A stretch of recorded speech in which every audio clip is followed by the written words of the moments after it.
ल साथी म पुलको बिचमा बसेर यता रोल्पा नगरपालिका 5 नम्बर वडा हो साथी हो यो हेर्नुहोस् है। अनि यता म बसेको ठाउँतिर सुनिल स्मृतिको 5 नम्बर सरी 3 नम्बर 2 नम्बर छु है। घाम भयो गर्मी साह्रै भयो साथी हो। यहाँ दुलै लिएर आएको दुला दुलिनीहरू घरका परिवार आउँदैनन्, म एक्लै बसिरहेको छु, पर्खेर बसिरहेको छु। यहाँको प्राकृतिक मनोरमहरूसँग रमाइराखेको छु। यो बोक्सिन ढुङ्गा हो, हामी पौडी खेल्ने ठाउँ, माछा मार्ने ठाउँ। उता हेर्नुभयो भने म देखाउँछु तपाईँलाई। उता हेर्नुभयो भने म जालीभन्दा भित्रै छु, त्यसले गर्दा अरू जालीबाटै देखाउन चाहन्छु। अलि उता यो बोक्सिन ढुङ्गा भन्छ, यो देख्यो यस्तो हो बोक्सिन ढुङ्गा। उताको बोक्सिन ढुङ्गाको है। अब अरू देखायो तपाईँहरूलाई धानहरू लह लह झुलेका छन्, हेर्नुहोस् त पाकिरहेका छन् धानहरू। ल हेर्नुहोस् कति गजबको देखिरहेको छ धानहरू। ल हेर्नुहोस् धानहरू पाकिरहेछ। यता माथितिर हेर्नुभयो भने यो माथि मसिनेको रह त्यहाँ त मिल्की ठुला मिल्की मारिन्थ्यो। हेर्नुहोस् यो खल्सिङेको डाँडो हेर्नुहोस्, योदेखि माथि ठ्याक्कै खल्सिङको डाँडो छ।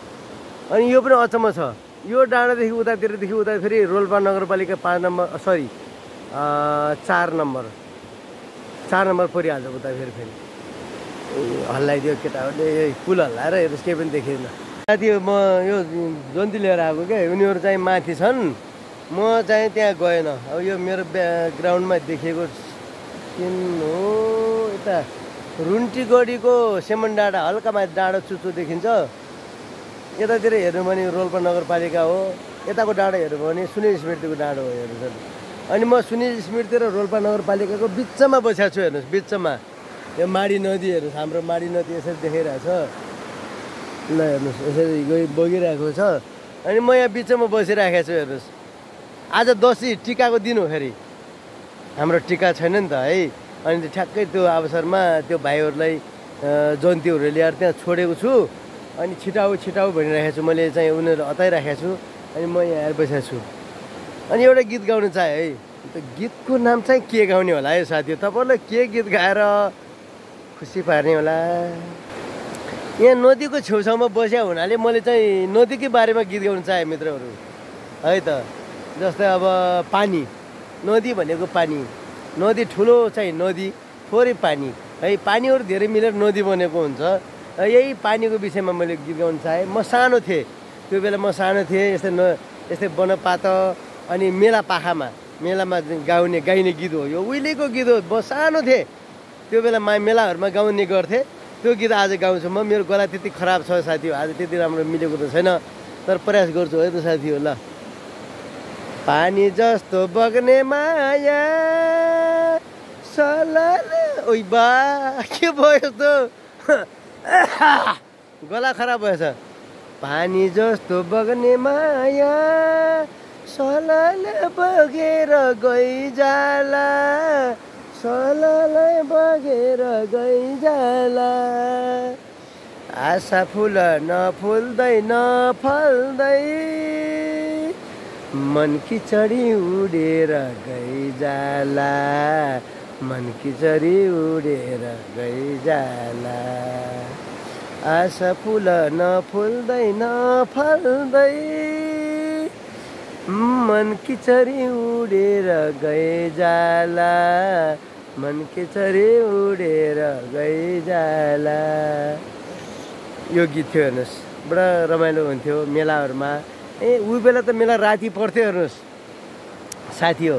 राति मेला पर्ने, मेलामा जाने तरुण तन्नेरीहरूले एकदमसँग आफ्नो आफ्नो पार्टनर क्या है, बुझ्नुभयो भने म नभनौँ आउँछ।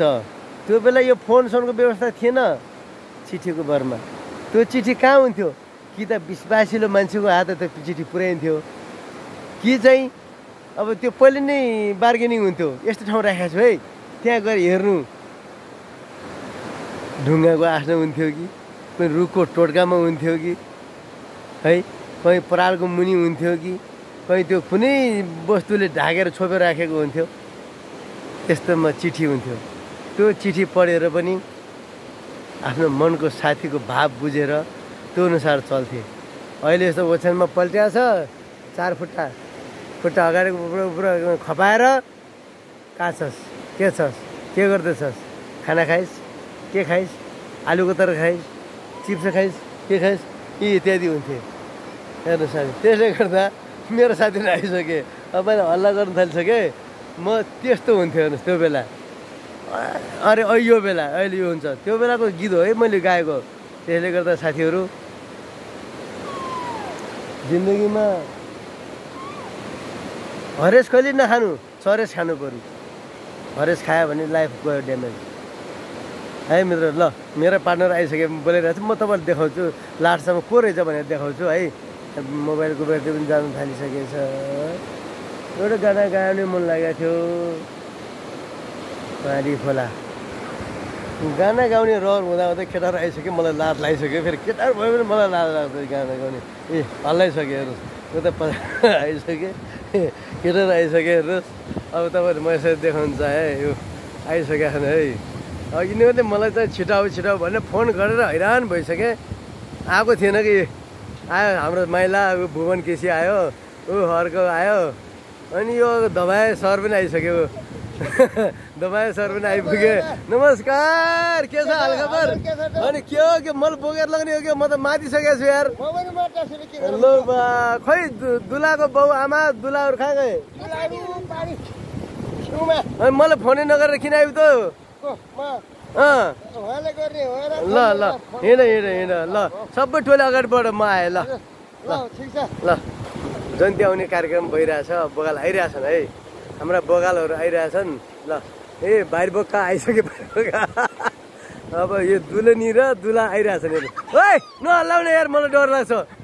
नहल्लाउ के नहल्लाउ। अरे चुड्छ यार, माडीमा खसिन्छ। फेरि माडीमा खस्यो भने मेरो बुढीले कहाँ गयो, मेरो बुढा भनेर रुन्छ यार। दुला यही हो, दुलनी त्यही हुन्।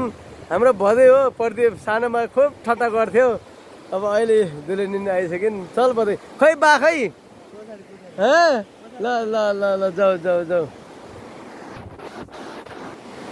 यस्तो हल्लाइरहेको छ नि यार साथी हो, हेर्नुहोस् त। आम्मा मलाई डर लागिसक्यो। म बिच नहल्ला यार, मलाई डर लाग्यो के? नहल्ला भाइ। यिनी केटाहरू के हल्लाइरहेछ नि यार। नहल्ला, मलाई डर लाग्यो के? नहल्ला। म यो खोलाको बिचमा छु, म खसेर मऱ्यो भने मेरो बुढीले मलाई चाहिँ रुन्छ फेरि। पछाडिको टोली पनि फर्केर गइसक्यो उता। नहल्ला के भुवन? ए भगवान् साथी हो, मरिन्छ क्या यहाँ। नहल्ला यार भाइ, नहल्ला यार, मलाई डर लाग्यो। खोलाको बिचमा यसरी नहल्लाइदियो न भाइ हो।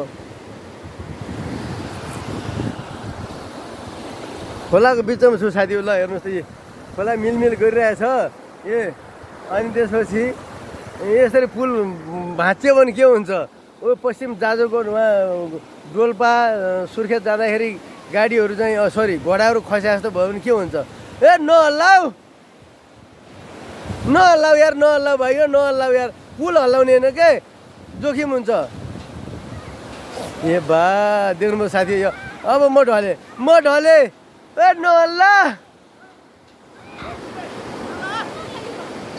नहल्ला, नहल्ला के? त साथी पछाडिको जोखिम भइरहेछ, उहाँहरू आउनु सक्नु भएको छैन। यस्तो छ यो हालतहरू। यो अगाडिको हल्लाउनाले गर्दा। मैला आइस नि? अरे भाइ के छ? अरे हल्लार बर्बाद गरे यार। अरे यार चलो आगे बढो। हो दुलाको आमा हुनुहुन्छ हो। खै को आयो? याम बहादुरजी जल्दी आउनुहोस् यार तपाईँ। अरे खै हाम्रो साइला खै? साइला ढाले झर्नेले ढाले यार मान्छेहरूले। मैला पो आएछ, मैला खै साइला? ओहो भाइ, अब जाम हो, रात पर्यो। जाम। ल साथी हो, जाने भयो अब। ल साथी हो, अब हिँड्यो हामी पनि। हाम्रो प्रदीप भदैको बुवा, म साइला भाइ, म अब हामी लाग्यौँ हेर्नु यो खोला हेर्नुहोस् त खोला मिलमिल आज असोजको 16 गते दसैँ टिकाको दिन ठ्याक्कै परेको छ हामी हरिगाउँबाट फर्क्यौँ साथी हो पुलमा एकछिन केटाहरूले र्याक गरे हेर्नुहोस् हिँड्नै दिएनन् सकेन अब हामी लाग्छौँ यो उकालो लाग्ने हो साथी हो अब गाडी कसरी चलाउने यार ल साथी अब बाई बाई भन्न चाहे अब रात पनि परिसक्यो तपाईँहरूले म भ्युजहरू देखाउनु पनि सकेन अब है त ल ऊ भाइ पनि एकदम मोटो मान्छे छ हिँड्न सक्दैन उसैले हिँडाल्दै ल्याएको छु म ल